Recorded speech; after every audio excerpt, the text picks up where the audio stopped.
We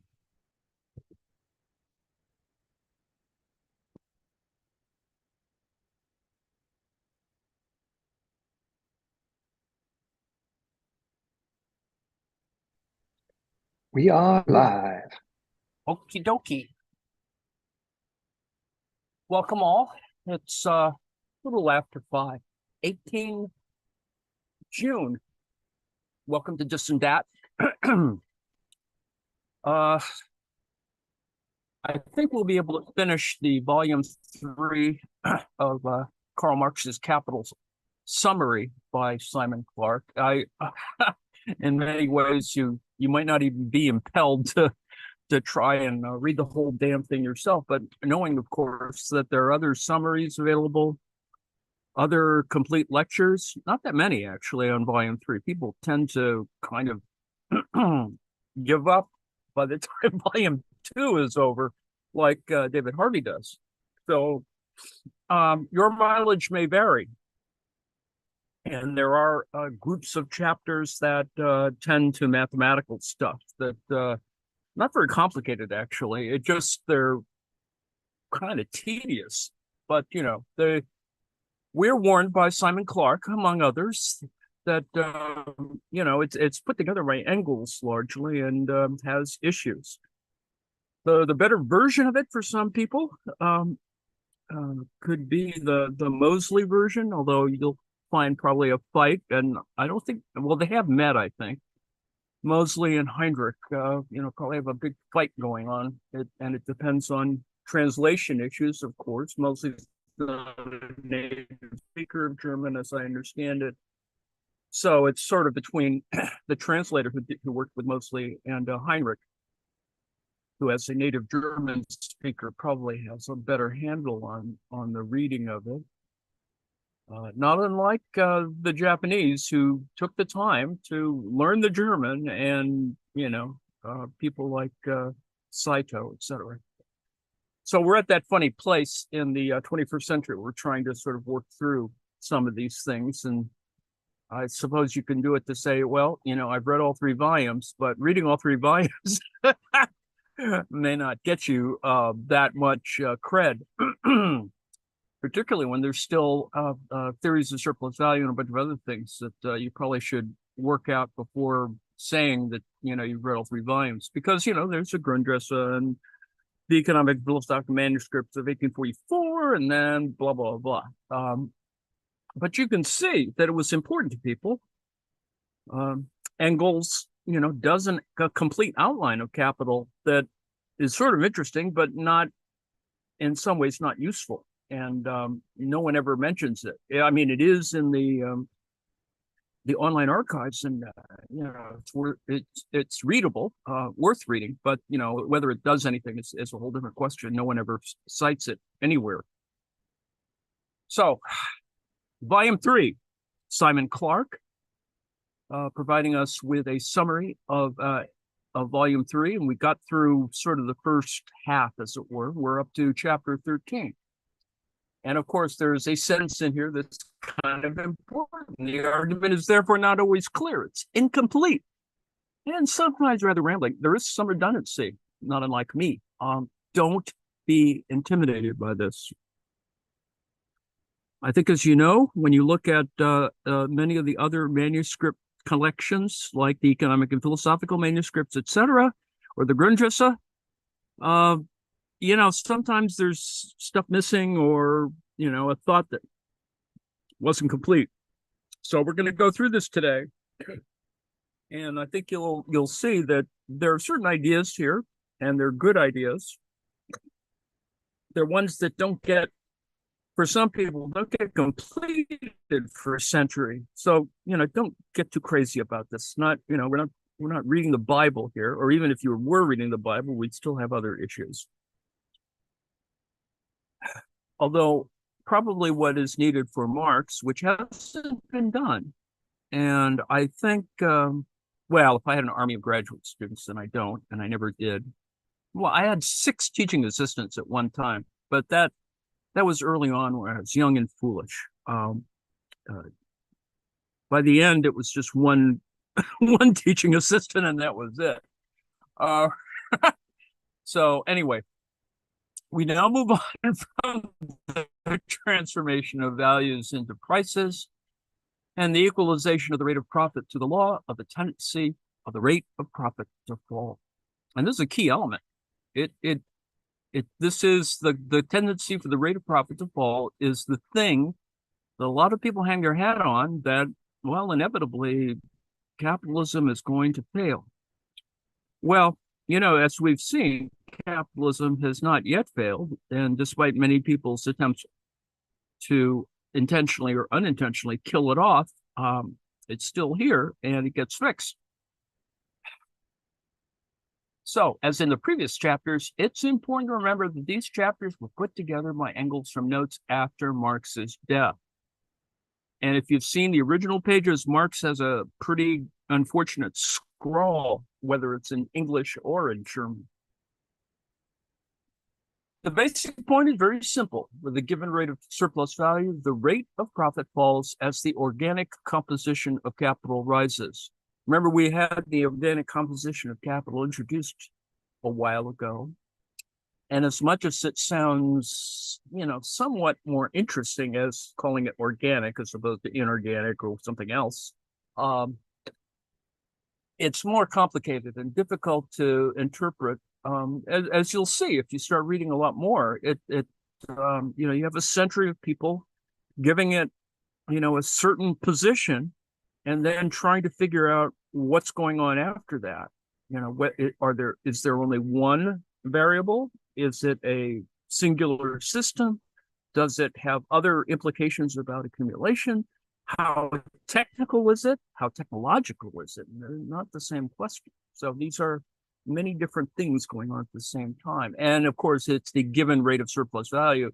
I mean, some people won't even, acknowledge that it exists. So having a given rate is maybe a bridge too far for some folks.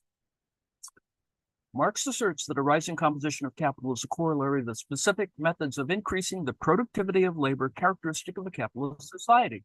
Thus, the progressive tendency of the general rate of profit to fall is therefore just an expression peculiar to the capitalist mode of production of the progressive development of the social productivity of labor. The rest of the chapter contains a lot that is not very clear. The main points Marx makes are, number one, the falling rate of profit is not the result of a decline in the productivity of labor, as political economy believed. That is, the rate of profit falls because, you get inefficiencies that are created, or redundancies are created that actually can become costs. Costs can be driven up for a variety of reasons.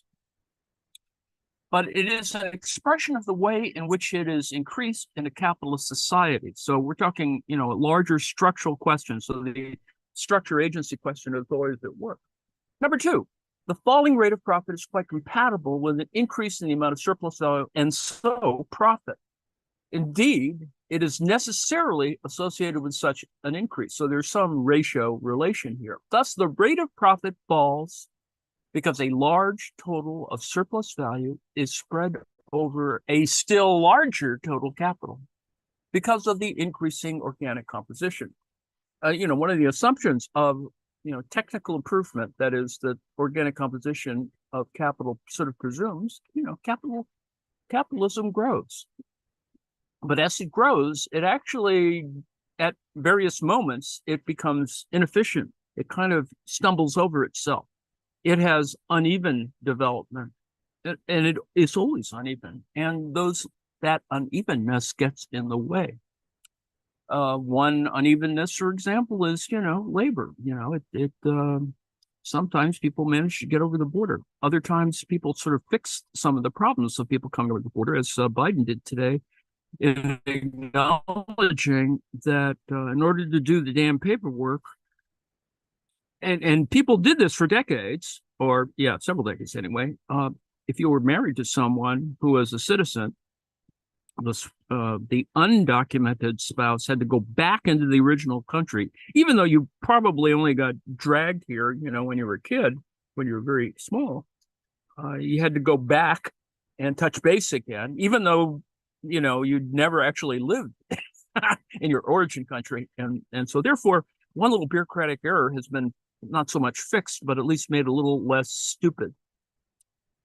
But you can see that in the 19th and 20th centuries that you might want to, just because you want to be a pain in the ass, is to get the undocumented part of your family to go back to where they came from, whatever that means, and go through the bureaucratic details. And it is this bureaucratic detail, the transaction costs, the associated costs that are part of these matters. And of course, the benefit for the Democrats is that they can claim family values and a variety of other things that, aside from just the logic of it.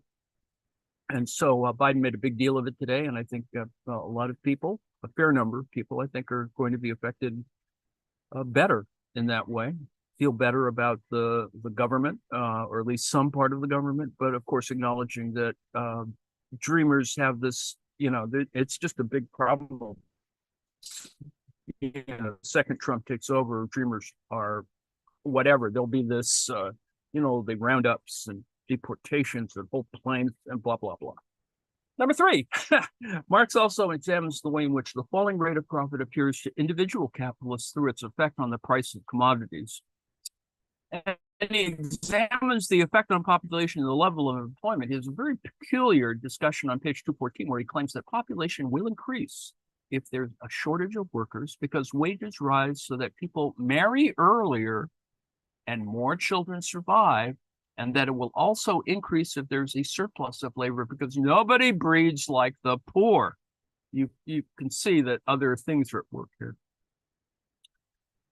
The important points are to grasp for the first two. Marx's argument here gives rise to two fundamental criticisms.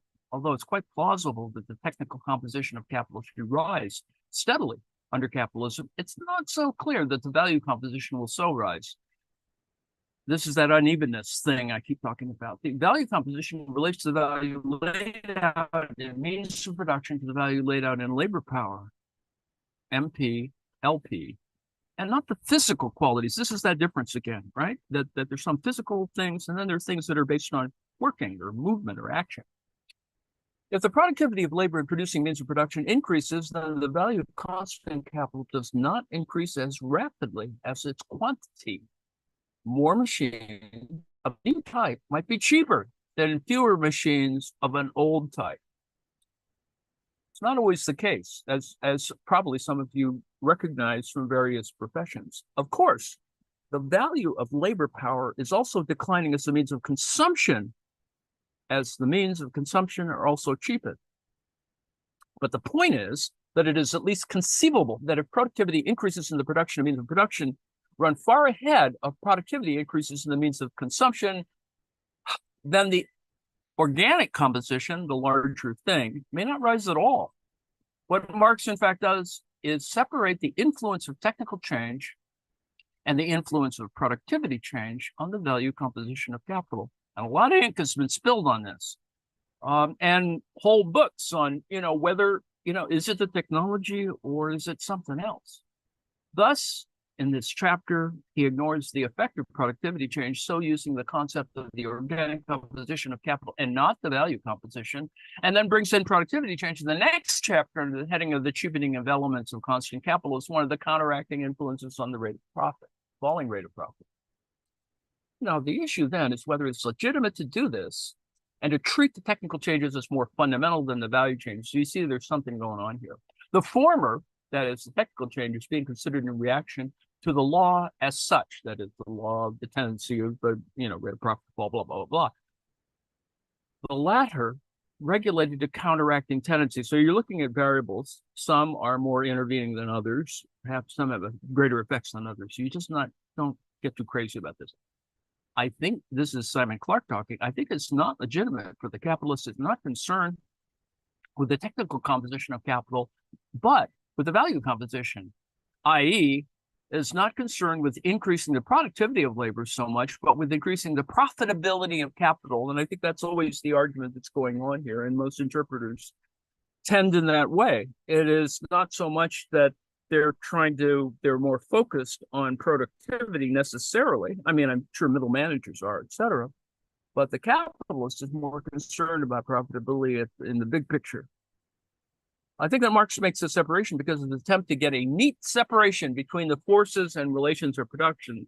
Note that the word forces gets screwed up all through Marx because in some contexts, forces, are not necessarily a technology. It could be something else. So you just have to be careful what things are being talked about, because forces becomes this can be a problematic element just in the translation.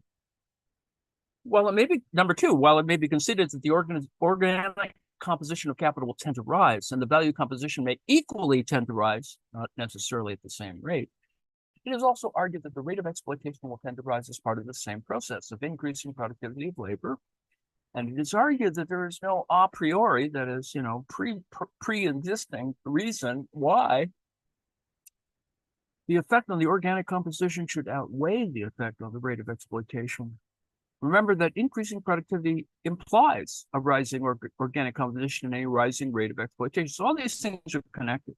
While a rising organic composition at this larger kind of thing reduces the rate of profit, a rising rate of exploitation increases it. Note that it's there's a weird unevenness, and it depends on in what period you're looking at it, and hence Marx's own position on the questions of that Marx's solution is that, there's this kind of multiple circuits and they overlap, and sometimes something is more important than the other depending on what's going on.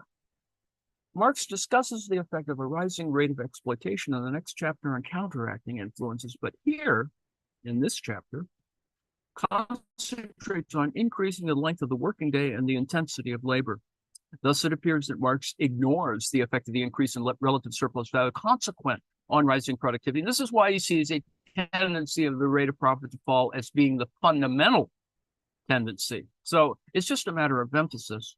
And the point is, we're trying to still see this major sign, that is the rate of profit to fall, that is a signifier of some possibility. And some people look at it in different ways, that, well, maybe we should just exploit more people or take over another country or whatever. And you can see that people have this going on in their brains. Or another sign, it's finally happened. Capitalism is failing, and therefore, we should be more in the streets or whatever. And lest you think that's unimportant, people have, staked other people's lives on these kinds of things. Although he does recognize the effect of the creation of relative surplus value. Remember, relative surplus value is different from absolute surplus value at the level of, for example, increasing the working day. On the rate of exploitation in this chapter, and arguing that the mass of surplus value will increase while the rate of profit falls, he does not seem to consider the possibility that this increase will be sufficient to counteract the rising organic composition of capital. So you see the unevenness at work. Like when you bring in a brand new machine that either replaces workers or needs you to read the manual, there's other stuff that happens. Thus, it would appear that Marx has not worked out his argument sufficiently clearly. And, having more time to sort of fuss with this and whatever, you could see sort of Engels going, shit, well, we better put it in and, kind of work through this. Just leave it because that's what Marx said. So, we're not going to make up stuff, claim that he made up stuff. In the last analysis, there's always a problem working with editors. In the last analysis, it is an imperial question whether productivity advance will be sufficiently rapid for the increase in rate of exploitation to counteract the increase in the organic composition so that the rate of the profit rises rather than falls. Finally, some people argue that the rate of profit will never, in fact, fall because of the rising organic composition. This is that faith in technology that many of us have as the modern age. The argument is that no capitalist will willingly introduce a method of production that involves a fall in the rate of profit. Not even a short-term fall in the rate of profit. Thus, if a rising organic composition will involve a fall in the rate of profit, capitalists will not introduce the new method of production, but will persist with the old one at the lower organic composition. And, capitalists talk like this. They do. They just, because, they're kind of cheap in some ways, Don't want to buy that new machine that makes me take out more debt. bigger loans, blah, blah, blah. The rate of profit will therefore only actually fall if a fall is forced on capitalists by, for example, rising wages. Now, the rising wages are only one cost, right? You have other costs, the raw materials cost more, blah, blah, blah. Thus, the mechanism is that accumulation proceeds with a lower organic composition until the reserve of labor is absorbed. Wages then rise and reduce the rate of profit, and then capitalists introduce methods with a higher organic composition in order to economize on labor. Now, that if you're selling this to the working class, they kind of understand that. But there are other things going on from an economic point of view, and you need to get people kind of aware of that. The net result is then a higher organic composition, a lower rate of profit. Thus, the tendency for the rate of profit does not manifest itself directly, which he could have saved a lot of time by saying, well, be careful. So we got to the end of that chapter. Chapter 14, in practice, the rate of profit does not necessarily fall because capitalists take a series of measures to sustain the rate of profit. Thus, the tendency for the rate of profit to fall is only a tendency whose effect is modified by the counteracting influences that may outweigh the fundamental tendency. So, you have counteracting or negative variables, whatever. So, it's fine. Don't worry so much. Marx considers these counteracting tendencies in this chapter. So, number one, increasing the intensity of exploitation by lengthening the working day and intensifying labor. Work harder, we need more widgets by this time. Some of these measures increase the rate of exploitation, but also increase the technical composition. But others, and especially the lengthening of the working day, leave the organic composition unchanged or even reduce it. And so check or even counteract the fall in the rate of profit. Thus, capitalists increasing the organic composition often try to lengthen the working day, work double shifts, etc., to counteract the effect of the rising composition on the rate of profit. Marx also recognizes here the contradictory effect of the production of relative surplus value on the rate of profit. The consequent increase in exploitation counteracts the increase in the organic composition. That is the big enchilada.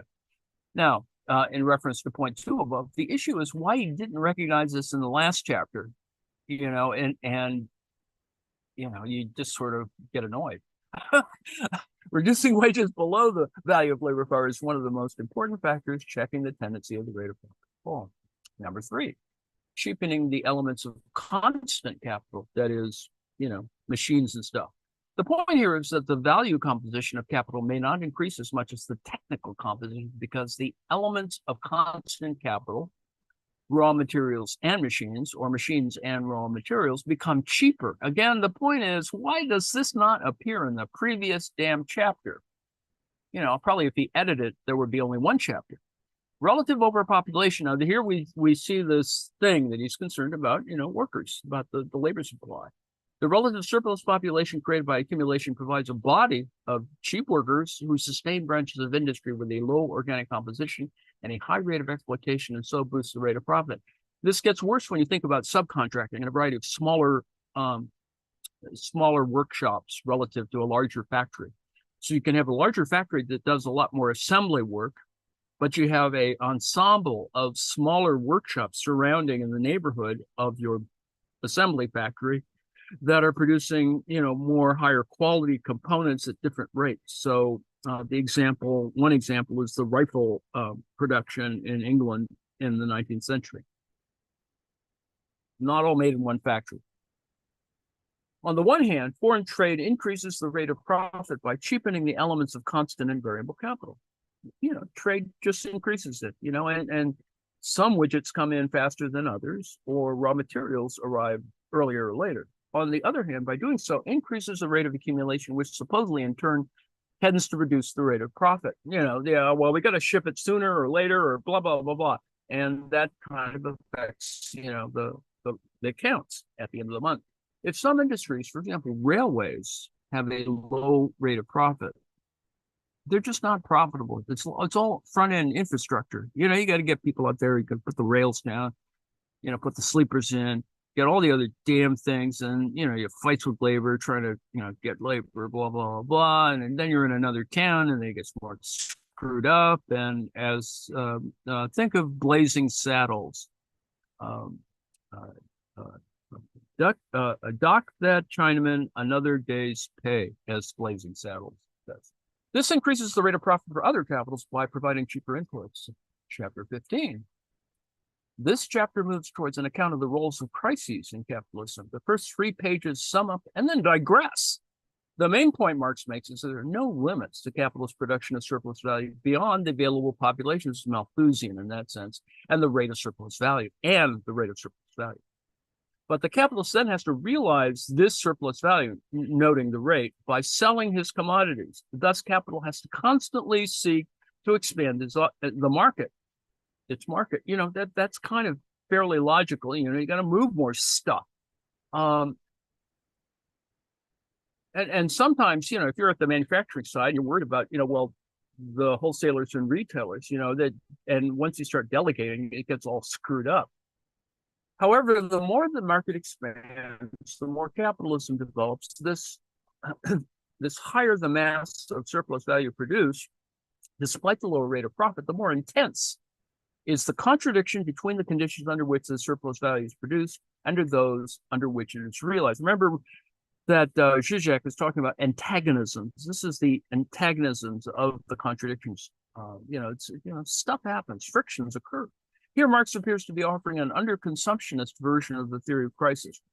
Okay, so there's underconsumption, overproduction. There are theories of crisis that are built on many of these elements, and of course, they can be combined in different periods. For he refers particularly to the limited, to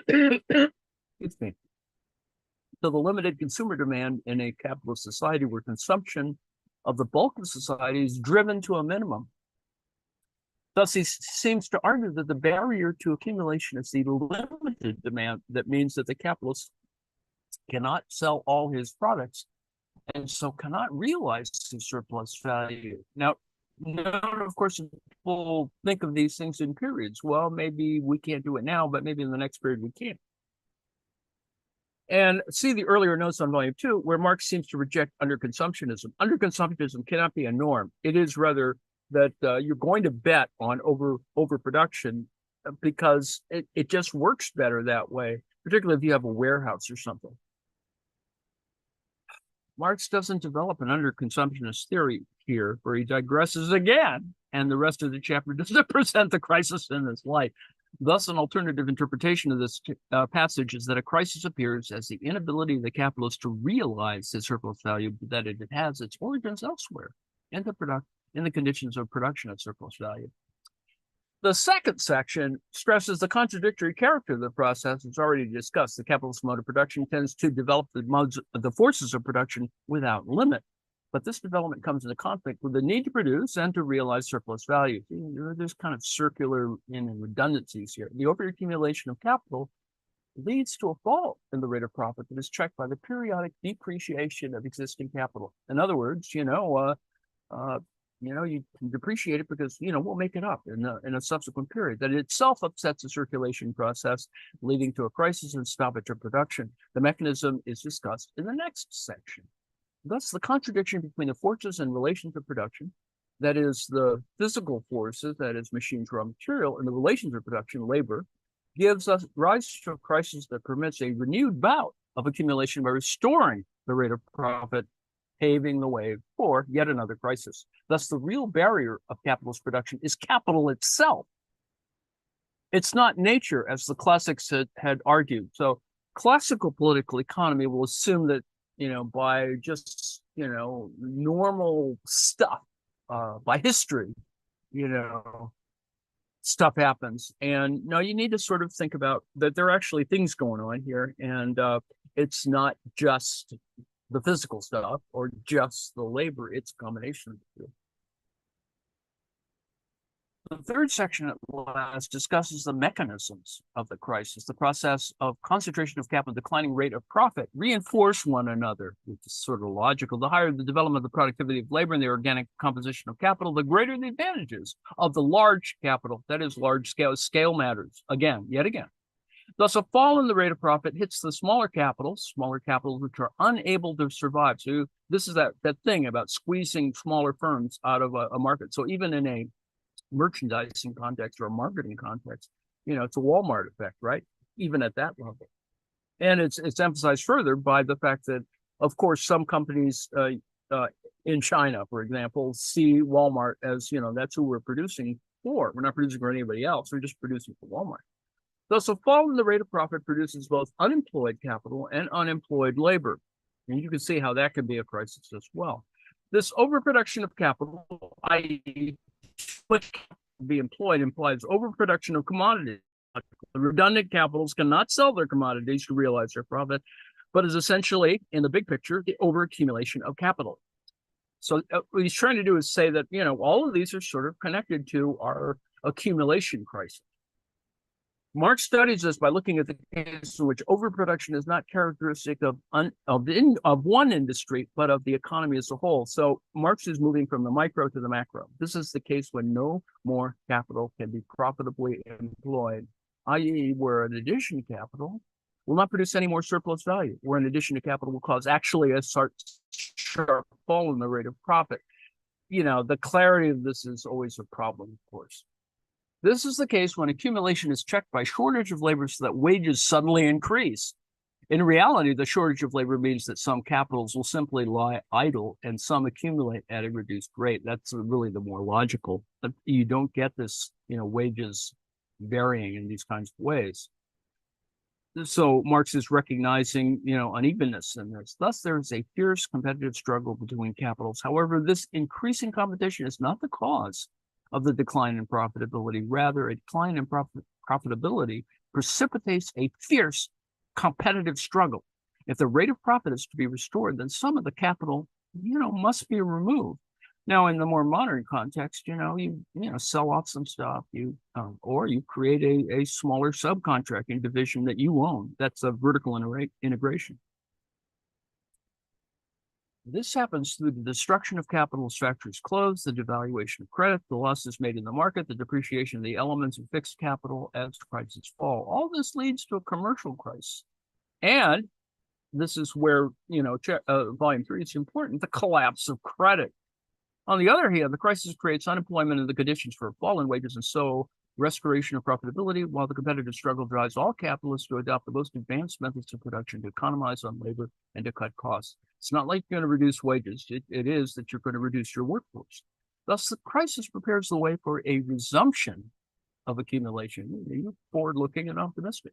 But the overproduction of capital that precipitates the crisis is only an overproduction within capitalist social relations. It is overproduction in relationship to the possibilities for profit, just like the possibilities of labor. So parts 4 through 6 of volume 3 deal with these other capitals, okay? And they're named here now in more greater detail. They're mentioned before, but you want to think about that.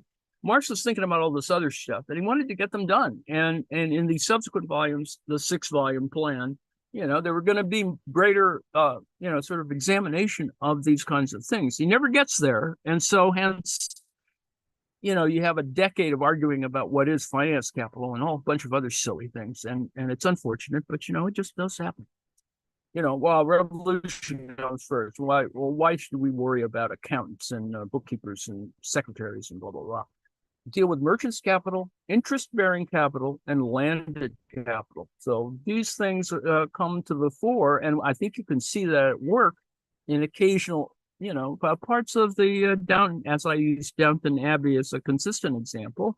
You can see some of those things at work in the narrative. They're not big portions of, but you can see these divisions, not only in terms of capital, but also in terms of people, labor, et cetera, the differences that you see in the Downton Abbey narrative, that is the Americans and the Irish. You get to see all those different little elements at work, problematic elements. Marx argues that in the capitalist mode of production, the profit derived by merchants, the interest accruing to money capitalists, and the rent accruing to landowners represent divisions from the surplus value produced by labor and production, and are therefore developed forms of surplus value.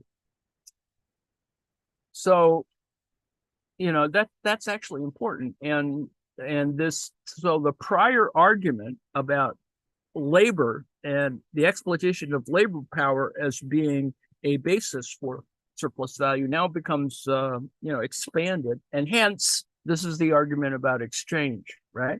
That Well, it's not in production, it's in exchange.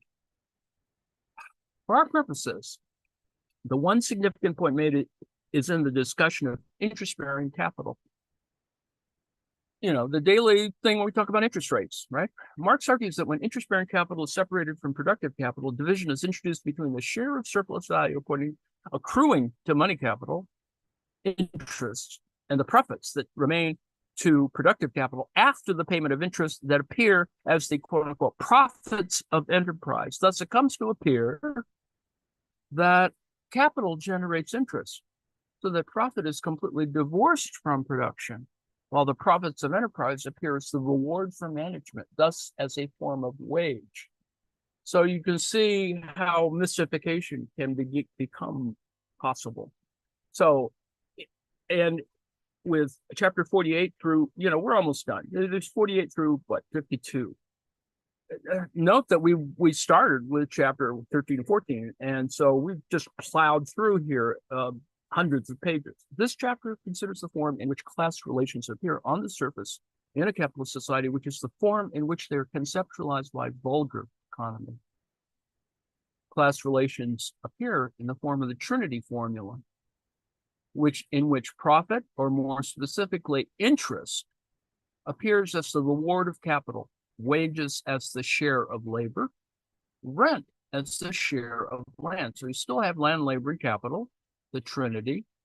It has a little more variation in it, more variation than we saw in volume 1. Thus, it appears that capital produces interest, labor, wages, and land, rent. Revenues thus appear to derive from things. There's a thingness about it, even in finance.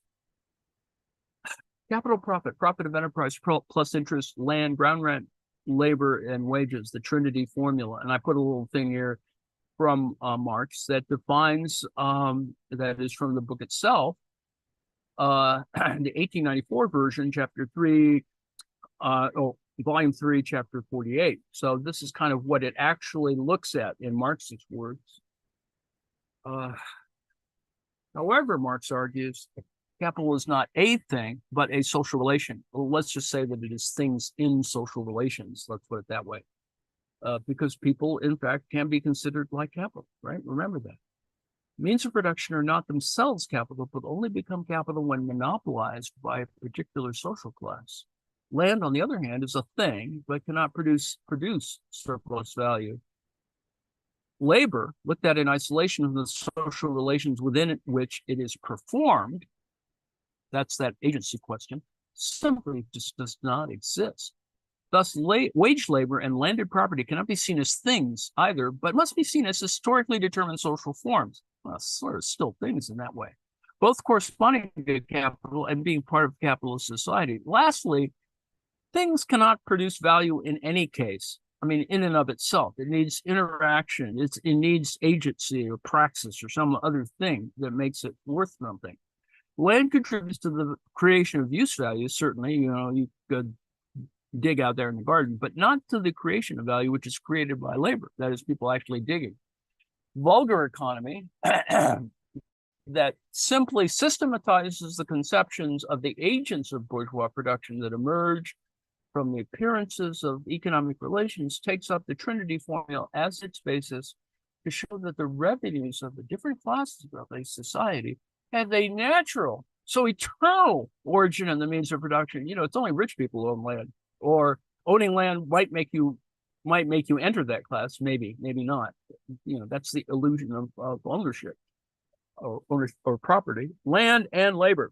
Surplus labor is necessary in all forms of society to provide insurance against shortfalls and resources for expansion of production. In capitalist society, it assumes, here we go again, an antagonistic form, but does have the advantage of preparing the social and material conditions for a classless society, during that revolution, in which the basis of freedom has been created. So, you can see, you could probably, jump ahead, but it's, there's stuff there still. The three factors of society, of production, that is, appear to their owners as the actual sources of their revenue.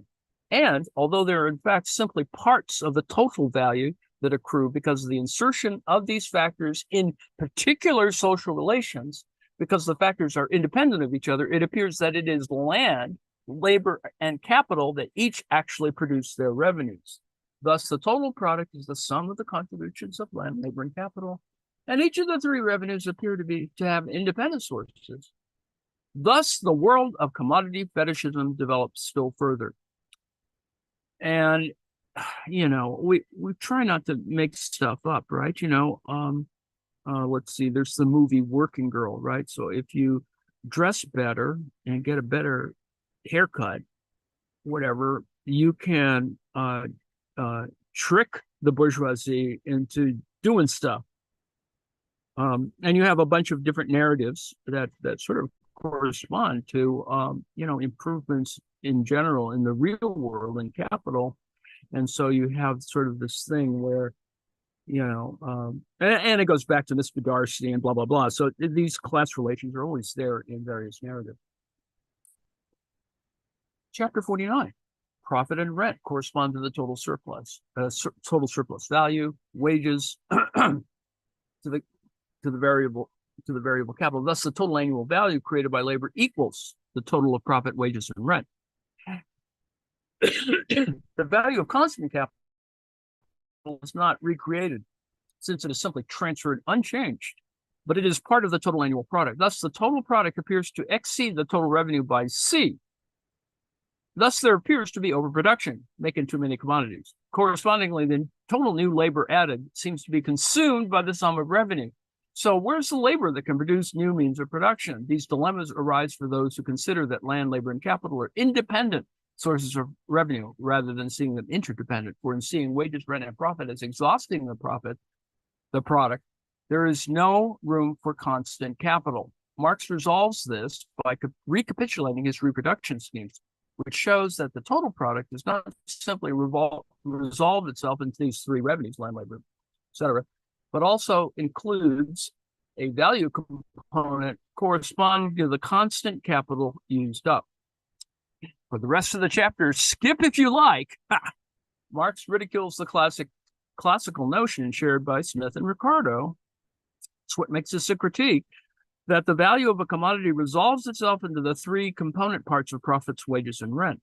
The classics made this mistake, A, because they could not understand the concept of constant capital, whose value is simply transferred to the product, as distinct from variable capital. B, because they argued from the individual capitalists instead of seeing the system as a whole. Thus, they thought that the constant capital of the individual capitalists, machines and raw materials, comprised the rent, profit, and wages of some others, i.e. the capitalist landlord and workers involved in the production of machines. In other words, you need to see this as an interdependent product and a project. And in fact, you have so many different ways in which you can think about raw materials and technology. And when you start thinking about the technology itself, it becomes more complicated. Chapter 50. Marx reiterates the points of the previous chapter. The total value produced is made of the constant value transferred, the variable capital, and the total surplus value, C plus V plus S. Remember, CVS, the easy mnemonic way is that it's like a drugstore, CVS. Variable capital and surplus value together constituted the newly created value and take the form of revenues, wages, rent, and profit. That's what you get from all this. Although the newly created value is equal to this sum, it is by no means the case that these three categories are constituent elements of the value, i.e., they refer to the manner in which the value is distributed, not to the manner in which it's produced. In other words, the formation of value doesn't occur in just sort of one place. It occurs because of the interdependency of all of these kinds of damn things. That's why it's an abstraction. That's why Marx says, well, we got to create this other thing of the value form that we need to sort of kind of work through what that is. It's not located in a bank somewhere or in a hedge fund office. It seems like that, but it's really much more complicated. It's much more integrated. To see this, Marx notes that a rise in wages does not increase the value of the commodity.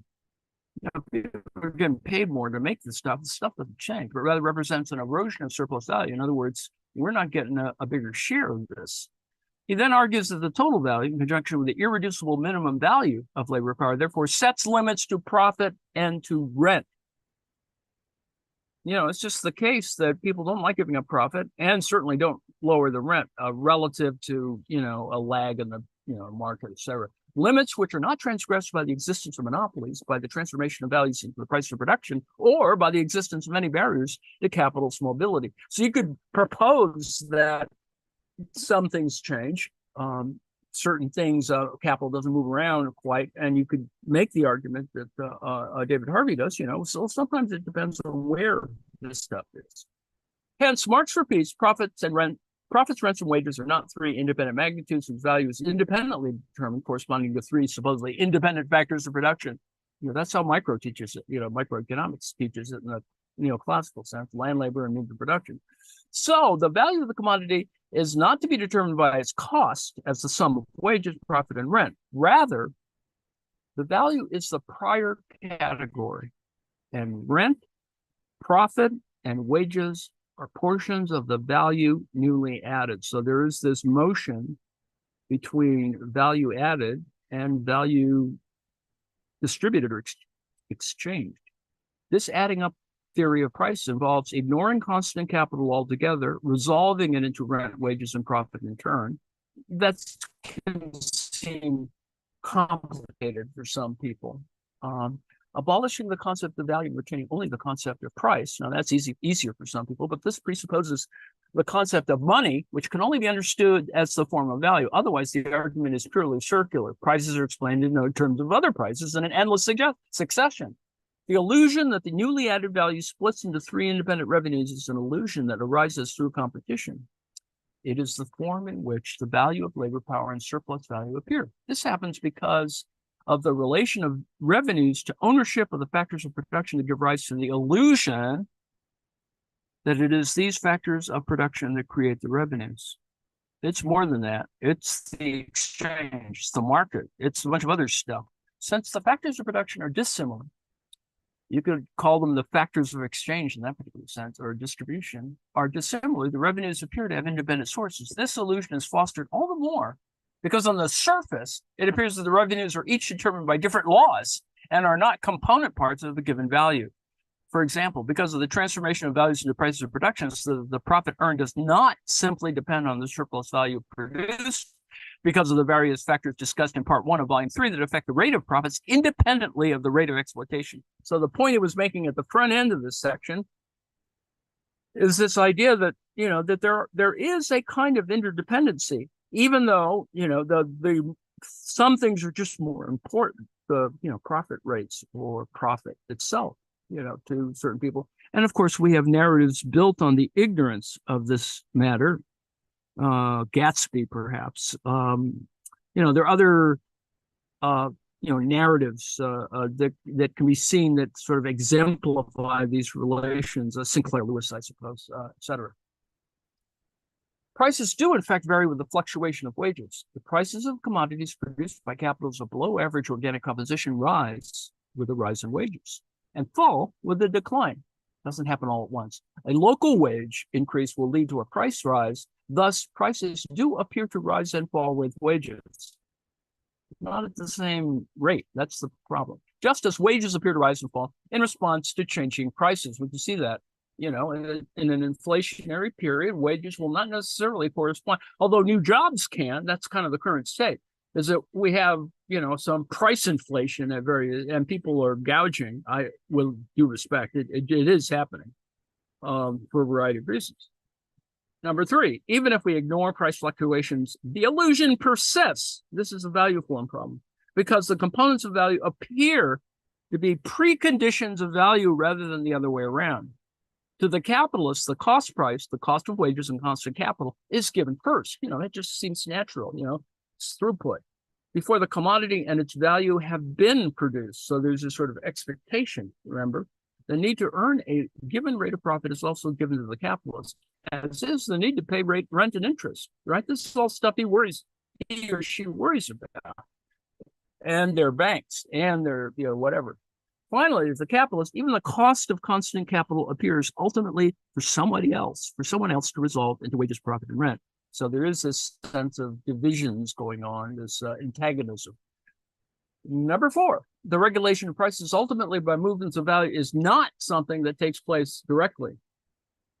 That's why these illusions occur. And so that they're mediated, they're experienced as such by capitalists. The capitalist is concerned with interest, profits, rents, and wages, and with earning enough from his sale to cover those categories. Thus, he is not concerned with the realization of value and surplus value.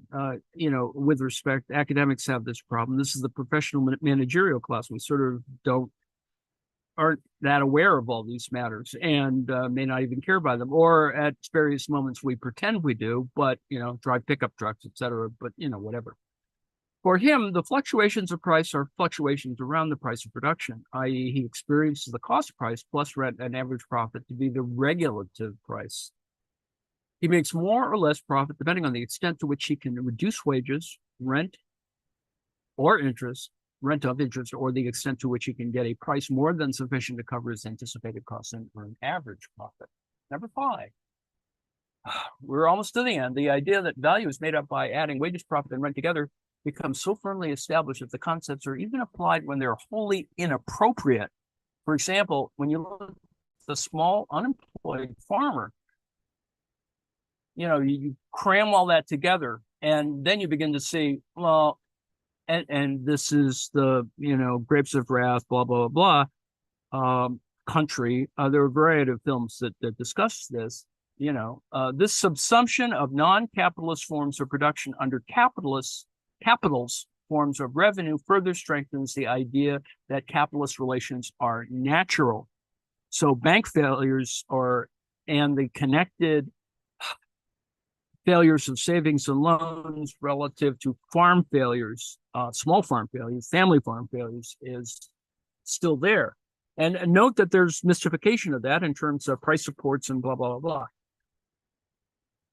51. Close to the end now. What we've been looking at in the last 3 chapters, the apportionment of the produced value to different social categories are the relations or forms of distribution rather than production. These relations appear as natural relations, because it's there every day. As relations arising directly from the nature of all social production, the laws of human production in general. There's this naturalizing or normalizing of this. Pre-capitalist forms of distribution are seen as imperfect forms of capitalist distribution relations, bartering, doing stuff on the side, corruption. A more sophisticated approach sees that different societies have different forms of distribution, but still considers production relations to be eternal and natural. However, Marx notes, a scientific approach reveals that production relations themselves are historically transitory. This is that technical and organic thing, and that relations of distribution are merely the other side of relations of production. These distribution relations cannot be seen in terms of the distribution of the annual product produced independently of the social relations underlying production. Thus, wages are the revenue of the laborer only because the laborer enters capitalist production relations, because the means of production confront the laborer as capital. You got to go to the workplace, you got to turn the machine on, blah, blah, blah, blah. Moreover, this system of social relations of production reproduces itself, and so is the corresponding relations of distribution. The relations of distribution are indeed a moment. Remember, I was talking about the moments of these circuits, moment of the process of reproduction of capitalist production relations, the view that considers only relations of distributions to be historically specific, but not relations of productions. This is the emphasis on a consumer society, rests on a confusion of the labor process and the valorization process. The social relations of production are seen as purely technical relations. Chapter 52, we're down on the final stretch. The 3 great classes are those made up of the owners of labor power, the owners of capital, and landowners. That is, the Trinity's got owners. I always cause trouble for myself when interviewing for a job and they talk about teamwork and how are you at building teams? And, I say, I'm really good at building teams and stuff. But as with most teams, there's usually an owner somewhere. The intermediate strata tends to be dissolved by the advance of the capitalist mode of production. What makes these the great classes at first sight is the fact that they have something in common. It's the owners of particular revenue sources. But if this were the case, then any common revenue source would be sufficient to constitute a class. So Marx is aware of this idea that you could measure your class position by certain things, but class relations are much more complicated, as I think he's shown, is that it's a bunch of other things and made more complicated by finance capital, et cetera. We own stock, we have pension plans, we have savings, all that's there. That makes us more complicated in terms of there are questions to be done. I showed that.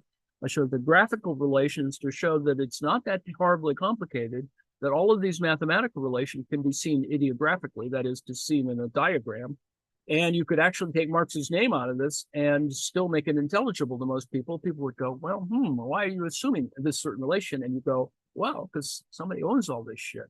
And so anyway, I won't go into the, but it is about labor's relationship to this process and the development of the technical elements, the technology, the input of resources and distribution in the market and available labor market, and all those things can be done and explained relatively reasonably. And you don't even have to mention Marx.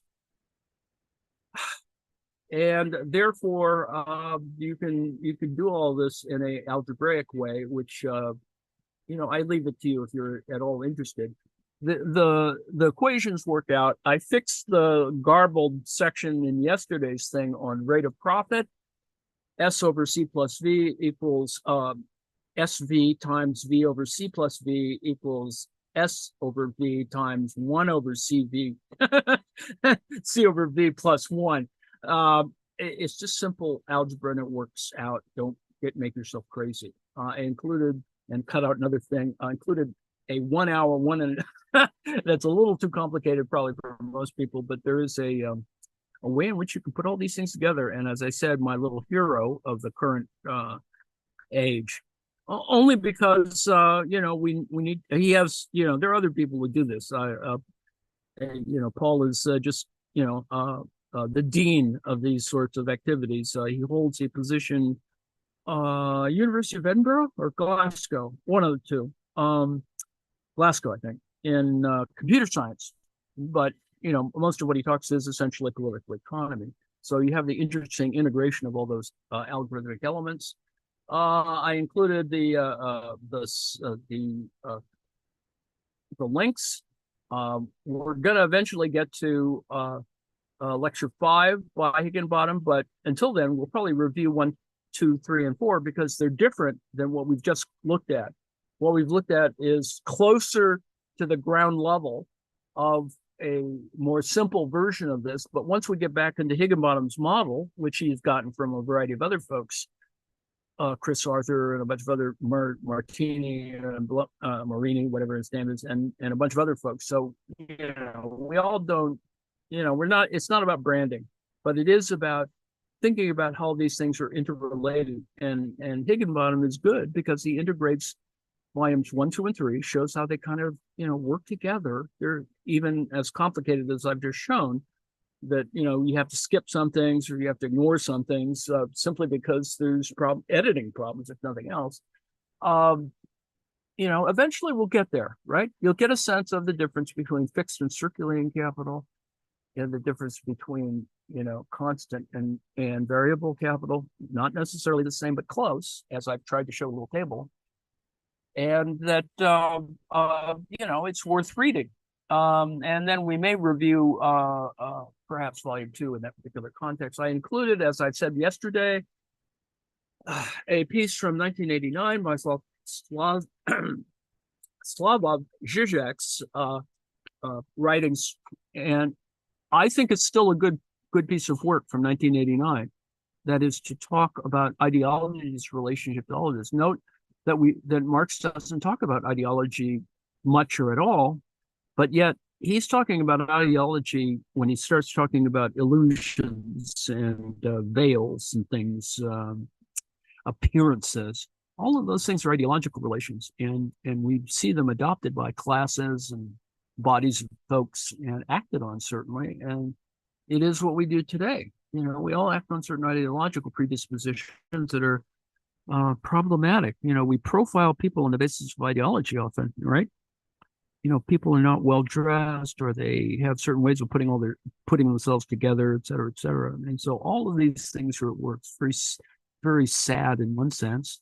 On the other hand, it's a shorthand. It helps us get through the day without, either worrying too much or without worrying too much or worrying too much. So anyway, so I include that because I think you can see what he does here.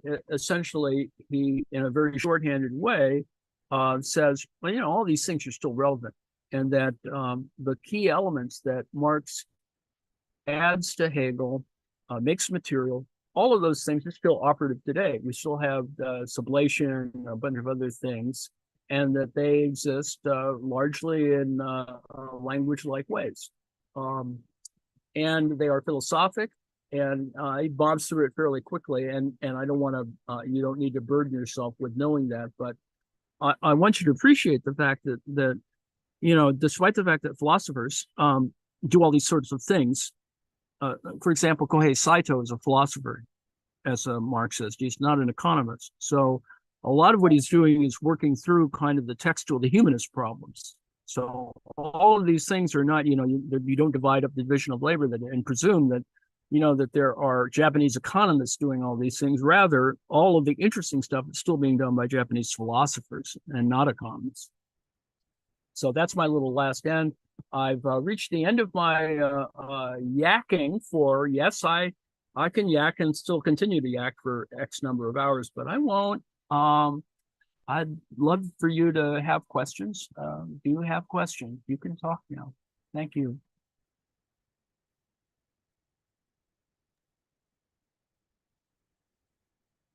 Didn't think of a question off the top of my head.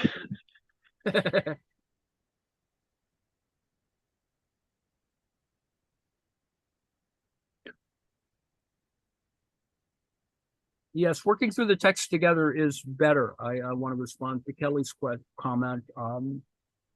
The summaries are good only because, like if you're just reading straight through in volume 3, you get to this chapter, a particular chapter, and if you haven't looked at the summaries that suggests that you not read this in the next 2 chapters, you get bogged down and you go, why is he talking about this? Where's this going?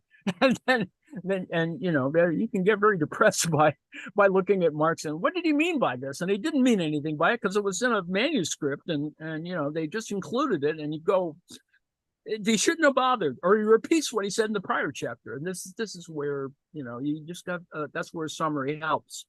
It's just a guide through what is still sort of an incomplete work, and we're spending a little work that we can't have a perfect reconstruction of it because he probably hadn't thought about it in that way.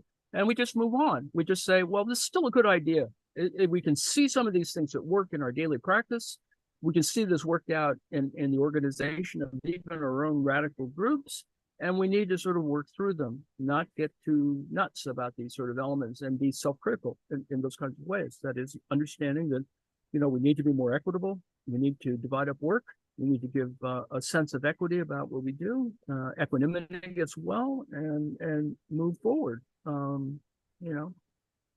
So thank you for that question. I did think of a question. Okay.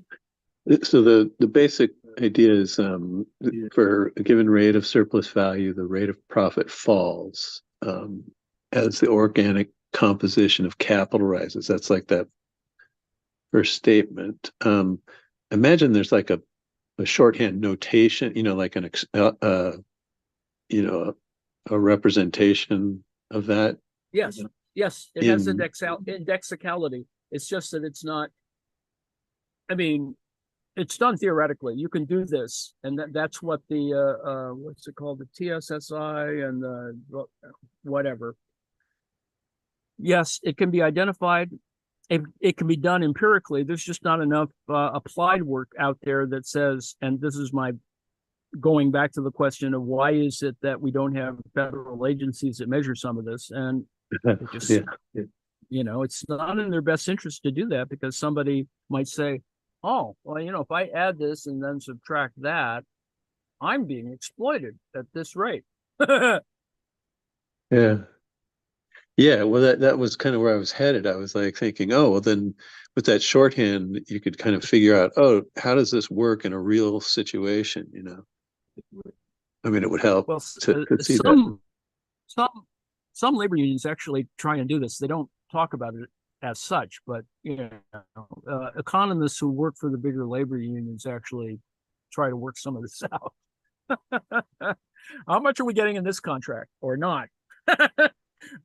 And how should we argue for the contract?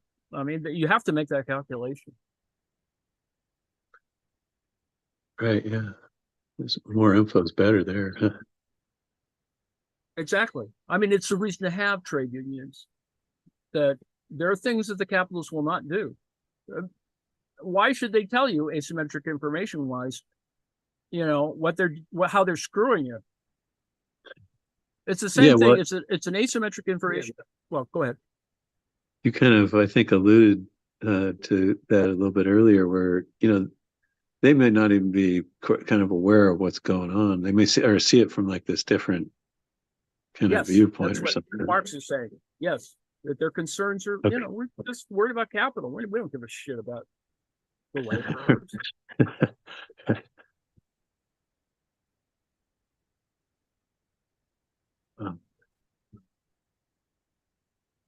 That helps. Thank you.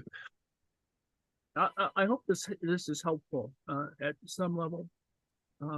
But this goes on all the time. All labor contracts are kind of argued in these ways. It's just that a lot of things just don't get talked about, because you sort of assume certain things. Well, yeah, management is just a tool of the owners and blah blah blah, and and then you spend all your time bogged down in work rules and shit like that, which are important, but God, you just get bogged down in it, as opposed to the real questions of why can't we get a little bit more of this, because more is being skimmed off the top anyway. Yeah.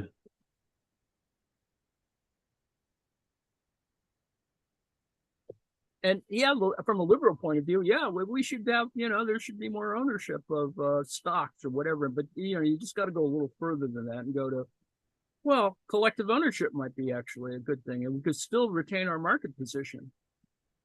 If you could just put those two questions together, I think we'd be fine. But it never happens that way.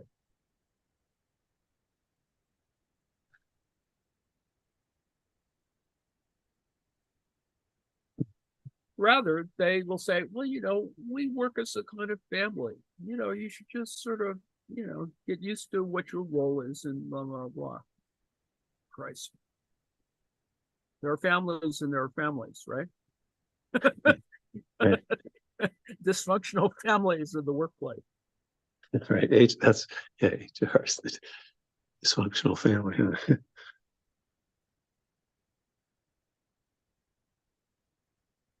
Anybody else?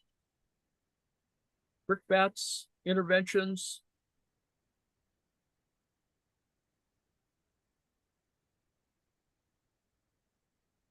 Okay, well, you should pat yourselves on the back. You've managed to listen to me yak about the third volume of Marx's Capital, which at 52 chapters is a real pain in the ass to read, and often very confusing.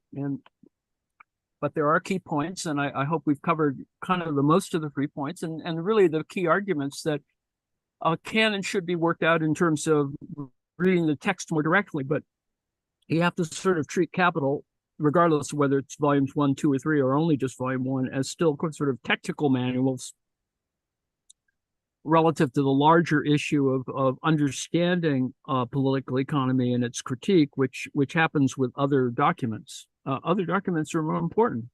The smaller pamphlets are just simply more easy translations of the same thing. Marx is just doing his best to provide a real theoretical scientific reason for doing this, and of course other people pick up on this. But it is a tough slog, and a lot of people, scientists particularly, I think, get annoyed by having to read through the not so scientific enough, Capital, and yet they manage still to be Marxists, which is I've always found certain solace in it, that you can have physicists who are Marxists. They just, they know that Capital is a problematic text, but they're still willing to go through with the essential issues that really are the most important one, the material issues that are more important. Yeah, go ahead, Joe. Cut it. We've I think I've exhausted everyone with 3 straight days or 4 of all this, and yet we're going to go back and review it, because not this, but we're going to look at volume 2 again, because it's reading it in detail with various actual text itself is more important, and volume 2 by comparison is a